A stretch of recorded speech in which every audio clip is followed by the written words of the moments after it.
Welcome to revisiting Avengers Earth's Mightiest Heroes. Today we'll be talking about Volume 3. So, the same rules that we established in Part 1 are here. And now we are going episode by episode as the best as we can. Because, yeah, it turns out doing that works. So, if you have not seen Part 1 and 2, it will be in the description. Or the playlist will. This is a rewatch podcast, so let's get going. Forgive me, episode 14, Masters of Evil. So this is the episode that the last volume was essentially leading up to quite heavily. This is where Baron Zemo teams up with the Enchantress, her Executioner, the Abomination, Wonder Man, and then the Crimson Dynamo, as the six of them take on the Avengers. And of course, Zemo doesn't know that Black Panther and Hawkeye had joined the Avengers in the last few episodes, so he gets a little surprise. And yeah, it's a really good episode. Most certainly is one of the more fun ones. And of course, we learn at the end of the episode that while Zemo was pretty confident that he would win, the Enchantress is like, you were just a prelude and a moosh boosh, if you will, because we were just sizing them up. And of course, the we she's talking about is Loki. Loki's going to come back in the grand finale, and this was sort of, like I said, a prelude to that eventual Loki return. And you want what? It's pretty good. And that's basically what it sets up. It sets up the return of Loki somehow. But yeah, it's a pretty good episode. It shows how, while the Avengers are dysfunctional, they're a functional kind of dysfunctional, which is ironically kind of how I am. While they do bicker, they are united for the common good. So they are able to sort of put aside their petty squabbles long enough to save the day. The poor Masters of Evil cannot do that, so that is why they fail, showing that the Avengers are a really good team.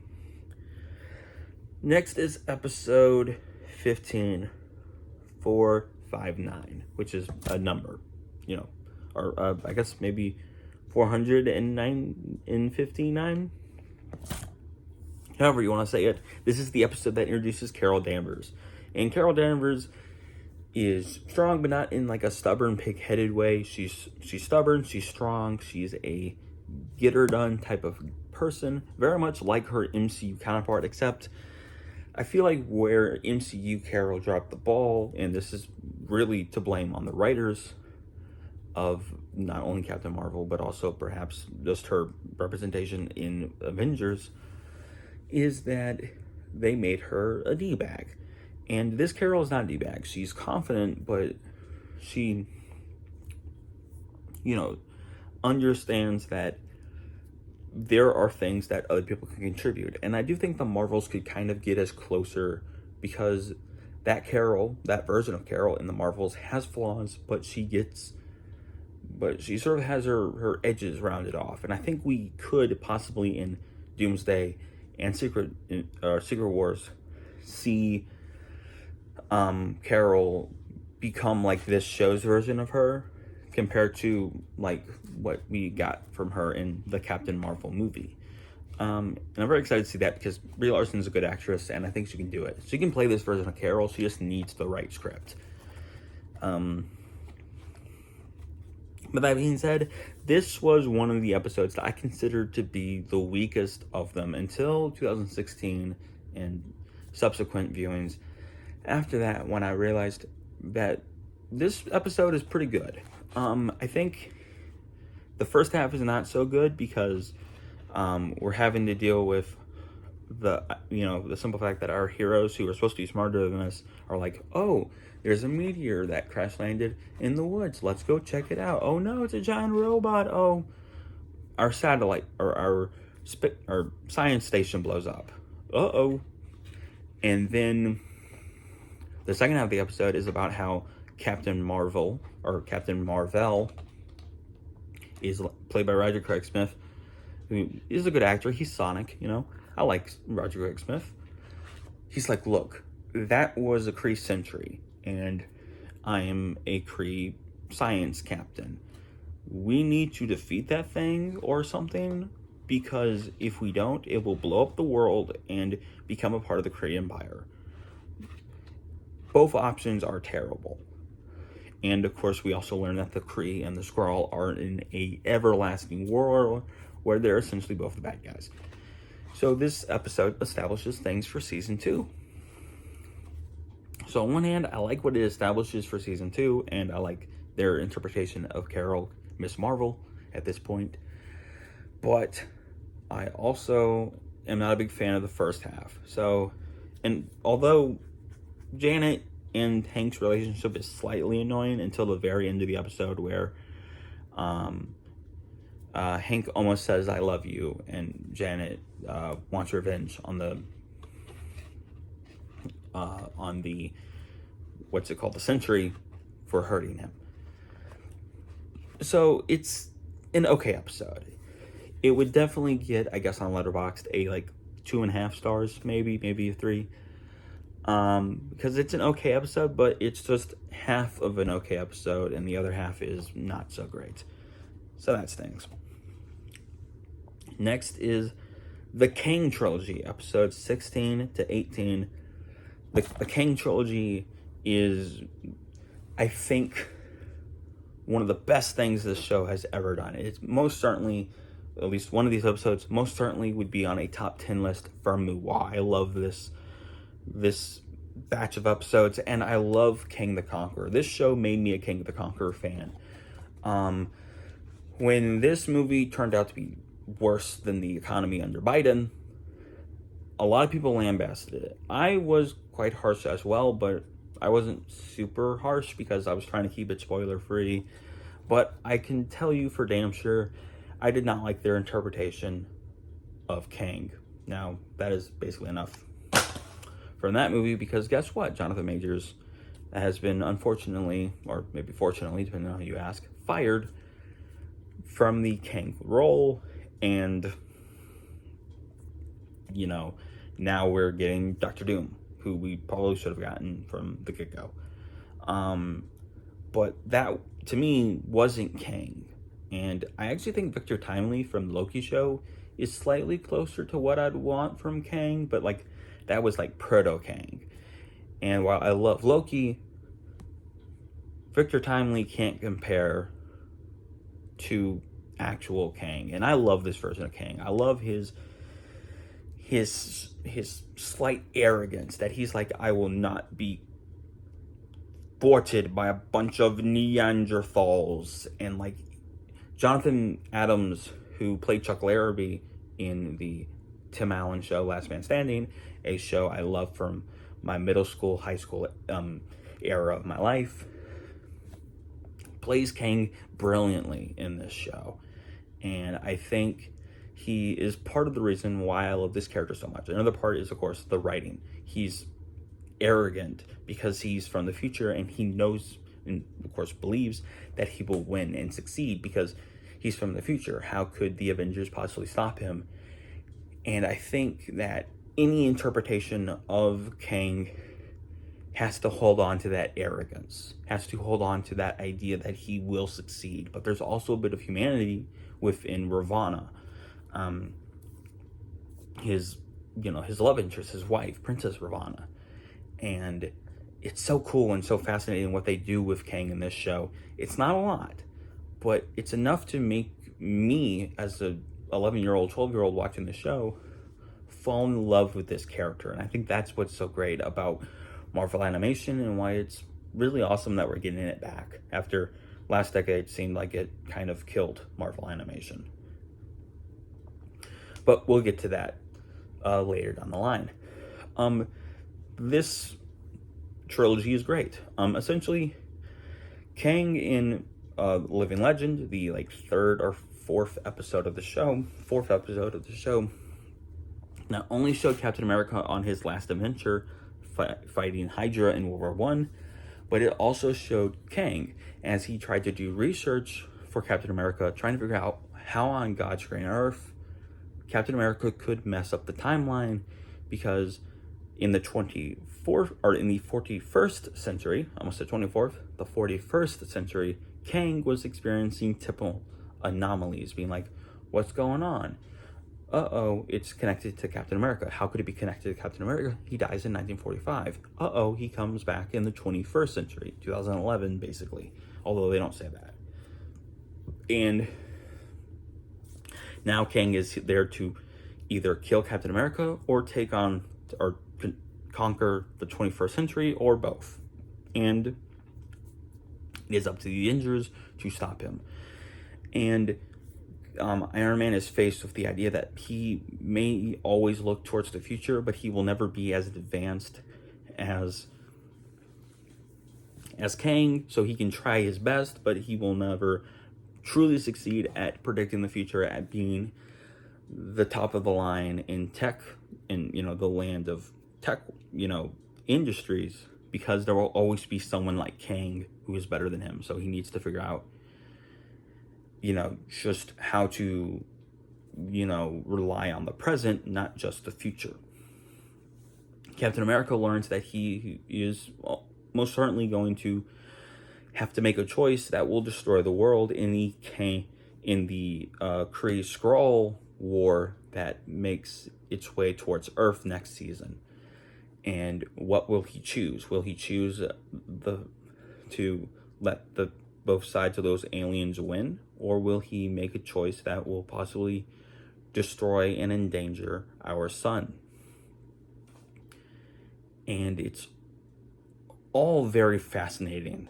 And I mean, no cartoon can be as deep as, or superhero cartoons specifically, can be as deep and thought-provoking as Justice League United, or Unlimited, forgive me. But this show gets pretty damn close. And yeah, I love it. I love what this does to Cap. I love what this does to Iron Man. And both actors, Michael Loomis and Brian Bloom as Iron Man and Captain America respectively, do a great job. Also, I studied his name in the credits. Thor's actor's name is Rick Washerman. I'm sorry, Rick Washerman, for saying Worcestershire sauce. That was mean. And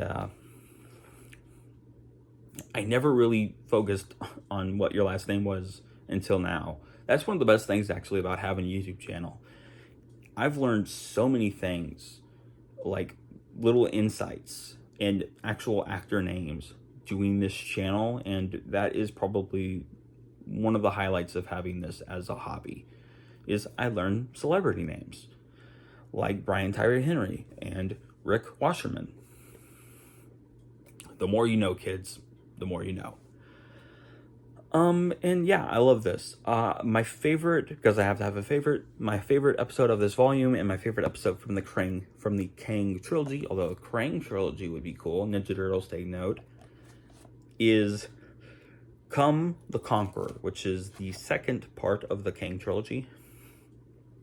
And it's an all-out battle as Kang takes or evades the Earth, specifically New York, as the Avengers have to defend New York with the help from Ultron. Ant-Man reveals that after the breakout, Hank Pym, Iron Man, and Mr. Fantastic came together and came up with 41 different ideas on how to contain the criminals of the breakout. Well, their 42nd idea was to create a prison inside the negative zone where a nihilist lives, and a frequent vacation spot for the Fantastic Four.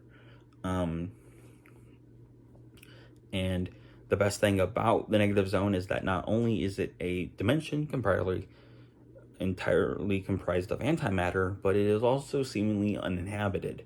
So if the prisoners ever walk out again, there'd be no place to go. Well, Ultron, or a whole army of Ultron who have blue eyes and are simply peaceful robot automatons. Well, they're the prisoners, or they're the guards. They're the prison guards. Wasp is like, I know where an army is, and Ant-Man teaches Ultron the concept of violence, and now they have to fight in this Kang war. Episode 2, or episode, I guess, 17, is really great because you have that. You have Janet making that decision. You have Pym going along with it. But you also have some fun comedy moments. There's this moment where these giant robots that Kang has, Hawkeye and Hulk, having great chemistry, take out all of the creatures on the bridge, all those robots on a bridge, and then some more show up. Hawkeye's like, hey bro, look, you just take a breather, I can take all these on. And they stack on top of each other, making one giant super robot. And Hulk's like, yeah, you do that, buddy. And hilarity ensues. And it's really good. And you also see a bit of Tony Stark having to struggle, like I said, with the idea that he's not as advanced as he thinks he is. And it's a great performance by Eric Loomis.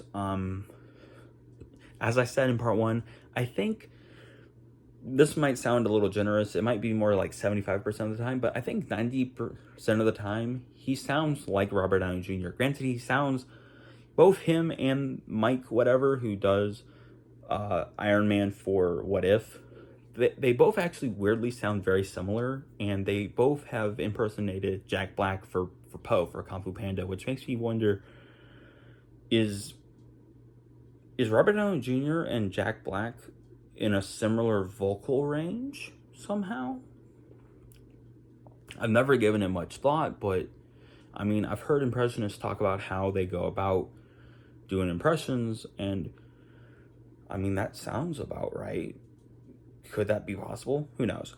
But they do sound very similar, at least to me, comparing the two Robert Downey Jr. impersonations. But I think Loomis does a good job at sounding like Robert Downey Jr., like I said, 90% of the time. If he's not yelling, he sounds very often close enough, like 8 times out of 10, close enough to Robert Downey Jr. that a young 11-year-old me, like I said in the last part, thought it was actually Robert Downey Jr. In fact, Eric Loomis, if you're watching this, you introduced me to the idea of an impersonator, thanks also in part to my mom, who graduated college like in the 90s. Actually, fun fact, my mama has 2 degrees, and her second graduation happened like a few months after I was born. So I was actually there, not really to see her graduate, but I was actually there when she graduated the second time with her second degree. So shout out to my mama. She's the strongest woman I know. Anywho, where was I? Then part 3. I love part 3.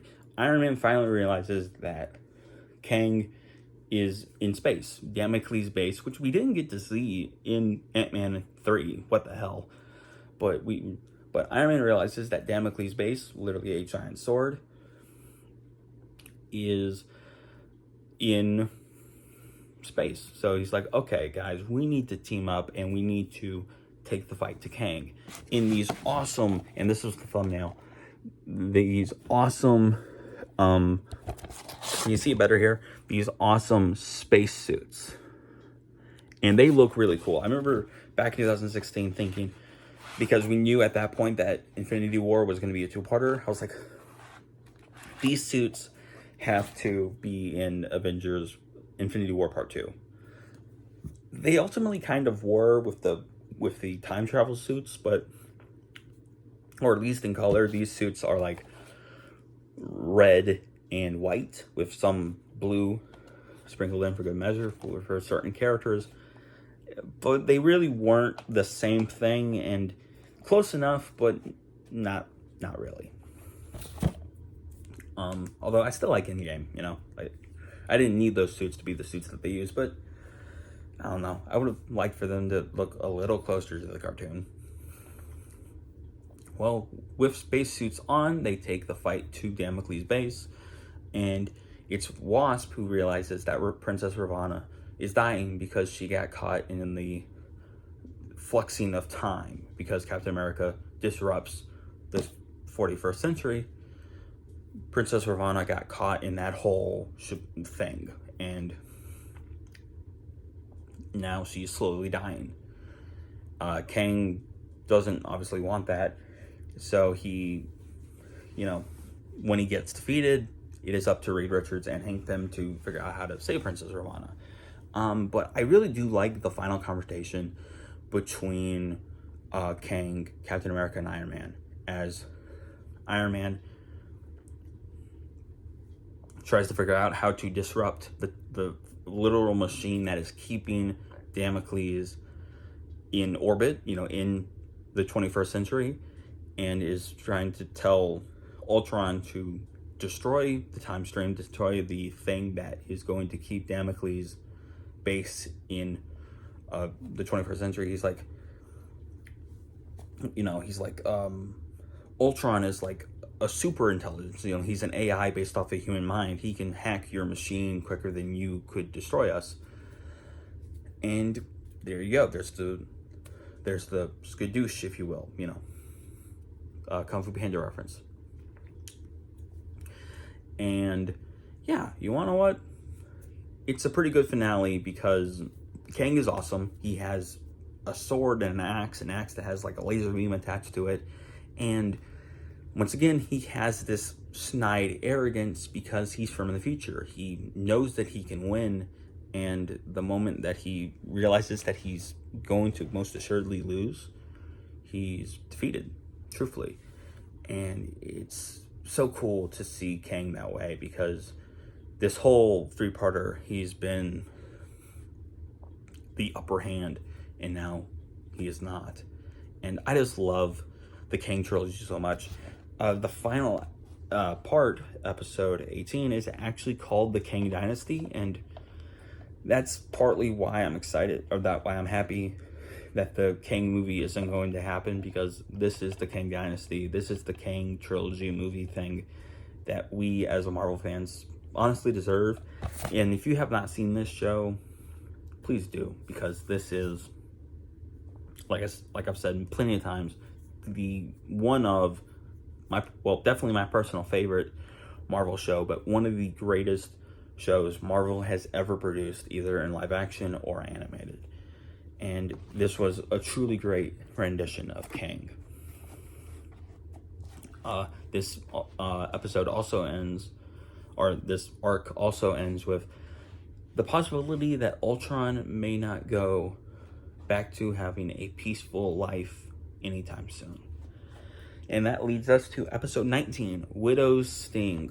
So something I didn't talk about I think I briefly brought up in my talking about Hulk versus the World, episode 3, but something I didn't bring up in my review of Gamma World is that Hawkeye tracked down Black Widow, because Black Widow has framed him for being a secret agent for Hydra. Black Widow was trying to give Hulk's blood in Gamma World, trying to give Hulk's blood to Hydra. Of course, Hawkeye broke up that meeting, broke up that deal, and now he's trying to track down Black Widow again, this time as Hydra is inching ever so closer to requiring the Cosmic Cube from AIM. And now Hawkeye's like, look, I'm going to go after Black Widow. I'm going to go after Hydra, whether you, Iron Man, or you, Nick Fury, want me to or not. TTFN, BRB. And Bobby Morris, who's, I meant to look up that voice actress because I recognize her voice from something. But Bobby Morris, who was his pilot in Hulk versus the World, now she is a S.H.I.E.L.D. agent codenamed Mockingbird. Mockingbird and Hawkeye go to Hydra Island and are going to try to, destroy Hydra Island and take down Strucker, but also predominantly arrest Black Widow for revenge. And Black Widow, once again, is just kind of okay. She is, I think, definitely she is the weakest reoccurring aspect, I think, of this whole show. Because I just don't really care about her. Like, I mean, I love Black Widow in the MCU, but I feel like Black Widow outside of the MCU really isn't, at least in television, because that's mainly what I'm been introduced, or mainly what I'm being exposed to her with, is that interesting. Like, I like her in the MCU, but all the cartoons and the one video game, or the few video games that I've seen her in, just aren't that super interesting, aren't that super cool, and I just don't know. I don't know. But Hawkeye almost arrests Black Widow, but Black Widow is like, oh, Spaghetti-O, knock you out, while also knocking out Strucker, telling Strucker that, hey, hey, Black Panther must have knocked you out because I didn't see it happen. And that is how she gains a bit more of Strucker's trust, adding some layers to what is she really doing. Of course, if you've seen the show, you know what she's doing, but we'll get to that in the next volume. And yeah, I like this episode. It has fun action. It has Madam Hydra, or Viper, pulling a grenade pin with her teeth. Here's a little science with Dan for you. If you pull a grenade pin with your teeth, you lose your teeth. Every time I see this done in film, I always say that, because it's true. You pull a grenade pin with your teeth, you're gonna lose your teeth. I say it every single time, and I'm sure one day my niece will say it every single time she sees that happen, because it's so unrealistic. There's a lot that goes into pulling the pin out of a grenade, and it's not as easy as pulling it with your teeth. If you want to learn more, Google it. I don't know what to tell you. But yeah, this is a solid volume. This actually might have the most, so far, this might have the most bangers out of the whole show. And I can't wait to talk about tomorrow, for me, next week for y'all, talk about Thor's Last Stand, which is volume 4. And yeah, I love the show. I'm sorry that you're not seeing a lot of content from me the first week of November, but I've kind of decided that this is what I'm going to do. And once I'm done, I will, I actually have a video planned for the end of this week, but you will have to wait to see what that is. So, yeah, there you go. Remember that God made special. He loves you very much. Are you enjoying this series? This Rewatch podcast? Do you like it? Would you rather me possibly decided to go episode by episode, which doesn't seem like something I really want to do? But comment below, let me know, because we thrive in discussion. But yeah, thank you so much for watching this. Like I said, go check out part 1 and 2. And if you've already seen those, thank you. I hope you're enjoying this series as much as I love this show and I'm enjoying talking about it. And I want to apologize for the last outro. I didn't get the voice right, but I think I'm doing the voice better for this next one, because remember that God made special. He loves you very much. I hope you had a very lovely week. I hope you have a very lovely day. And I will not be defeated by Neanderthals. There you go. Little Shakespearean, if you will. God bless y'all.